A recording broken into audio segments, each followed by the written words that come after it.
Hey guys, and welcome back to my channel. My name is Keisha if you guys are new to my channel.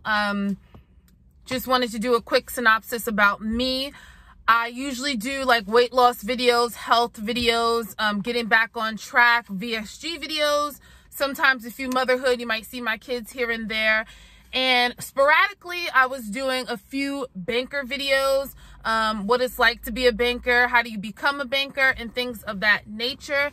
A little bit of background history about my banking experience. I started about almost 6 years ago this next month, which is December. I started as a teller, and then I went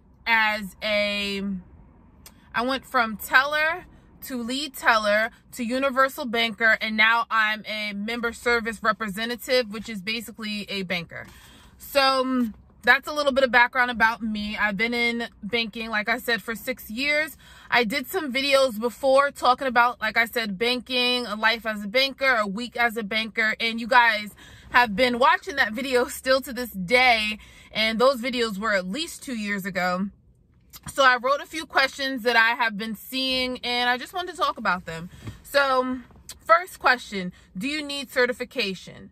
Now, to be a teller, you do not need certification, and to be a banker, you do not need certification. However, there are certain things like notaries and different type of loans you can do, and you would need certification for that purpose. However, a regular teller, you do not need certification. A regular universal banker or regular banker, personal banker, you do not need certification. Suggestions on how to approach without experience.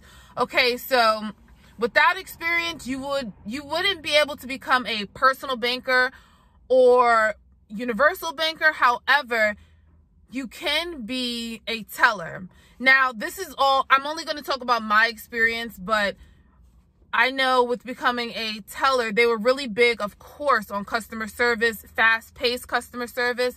I was coming from Starbucks, and that's like really high-end customer service, always saying hi, being very fast-paced, being very close to detail, orientated, and all that stuff. So that's how I started with customer service, being a teller with no experience of banker experience, but I had cash handling experience. That's a big thing in customer service.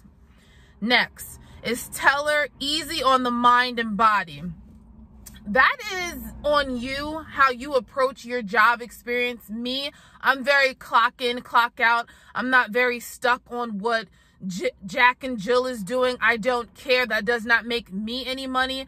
I'm really big on what I'm doing, period. I don't care about anyone else. So being a teller was very easy-minded for me. However, I guess it matters where you're located. I was located somewhere where people are bringing in $10,000, $15,000, and you have to count it.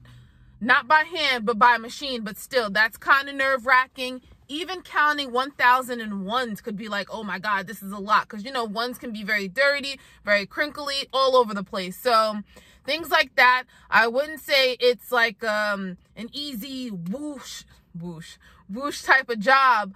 But it's definitely not something that you're stressing over being a teller. If you know how to count, if you know how to take your time, if you're good with people, teller is a good job for you.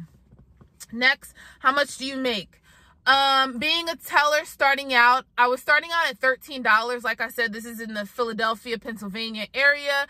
That company actually went up to $15 starting. And then I heard, I'm not there anymore, but I heard that it was starting at 18 as a teller. They're trying to converse teller and the banker side, which would be a universal banker. So a universal banker, you would be dealing with cash as well as opening bank accounts, opening credit cards, personal loans. And that usually, it matters what company you're going with, you can start at $17, $18. So it's all about where you're at. I'm from New Jersey, and their bankers tend to start at 20. It also comes with incentives, like how much money, revenue you brought into the bank. You also get a piece of that as well, which is good at certain banks. Hours with little kids, and then do you stay over your shift?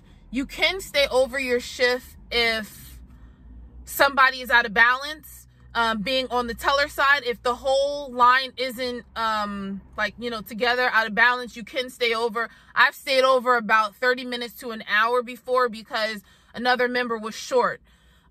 Is it good hours with kids? The place I work at right now, it's 8:30 to 4:30. It took me about 5 years in banking to get here, and this is like my dream job. With hours wise, it's 8:30 to 4:30 and no weekends. Like, that's a dream. Before it was Universal Banker, I was at a supermarket and it was from 9 to 7:30. That's not ideal. And then the other one was 9 to 5. So that's pretty cool. But like I said, you know, do your research. They're all different types of banks. All banks are the same, but one may want more of a seller aspect. Another may want more customer service, smiling in your face all day. Another may want you to be on the phone all day. Like, do your research before you decide to go into the bank. Another question, benefits. I feel as if banking, you know, I've been at 3 different banks. That's my last question. I've been at 3 different banks, and I feel like, you know, everyone has their own benefits. The first bank I was at, great benefits, great. Maternity leave was for 4 months. The next bank I actually had my weight loss surgery with. Awesome bank. Maternity leave was like 3 months. You know, you have the dental, 401k, they match, like, you know, they have their benefits. Now, the most recent bank I'm at right now, I would say that the medical and dental is good. However, if you want to get pregnant, it ain't the bank for you. It doesn't have a good maternity leave at all. So thank God I have my 2 kids and done. But like I said, always do your research. You can check Google. You can check their actual forums and, you know, get a breakdown of other people's experience. You can check careers.com. You can, you know, do your research before getting into the bank. Whether, I know a lot of banks do a lot of customer service outside of the branch, meaning community service, lunches, going out of the branch a lot of the time. So definitely do your research. Banking, usually 9 times out of 10 is all the same. However, there's a little tweaks here and there of what you have to do.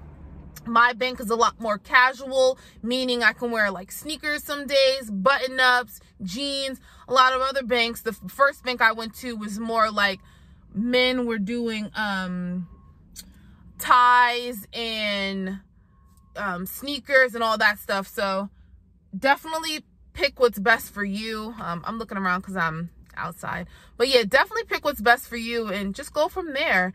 If you guys have any other questions, comments, concerns, definitely leave it down below, and I'll catch you on my next video. Bye, guys.